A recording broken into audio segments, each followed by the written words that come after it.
আমরা প্রায় এই গ্রামের 1 থেকে 150 জন যুবক ছেলেপেলে এদেরকে গাঁজা সহ আটক করছি, যেটা আপনারা ইতিমধ্যে দেখছেন। আমরা এই গ্রামে মাদক ব্যবসায়ী এবং যারা মাদক সেবন করে তাদের কোনো আস্থানা আর থাকবে না। না আর কারকে করতে পারবো না। আমি যে বাড়িয়ালের কে করে? বাড়িয়ালি এই করে খালি বাড়িয়ালি করে। হ্যাঁ, আমি আর এর সাথে তোমার বেটা একদিন নৌকা নিয়ে বেড়াতে এসে দেখি একটা মানুষে একটা ছোট কোটে গাঁজা দিচ্ছে আমাদের এদিকে। একটা মানুষে বললাম, তারপরের থেকে আমরা এটি আসি না। এটাই আমাদের সেই কাঙ্ক্ষিত জায়গা, মাদকের অভয়ারণ্য। আমাদের চারপাশে দেখেন চতুর্থ সাইডে নদী, বাট এটা একটা দ্বীপ, মানে বাংলাদেশের যেমন একটা সেন্ট মার্টিন দ্বীপ আছে, সেম একই পর্যায়ের মতো।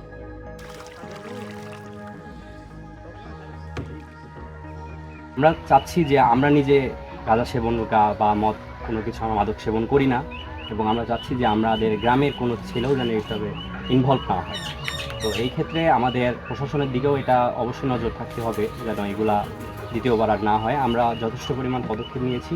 আমাদের গ্রামে যারা এখনও মাদক সেবনকারী আছে বা মাদক ব্যবসায়ী যারা করতেছে তাদের প্রতি আমাদের খুব ভালোভাবে এই নির্দেশ দেওয়া থাকলো যে গ্রামে যেন পরবর্তীতে এইসব কাজ আর কোনো কিছু না হয়, আর যদি হয় তাহলে আমরা কালকে যে পদক্ষেপ নিয়েছি এর থেকে বড় কিছু পদক্ষেপ আমরা নেব।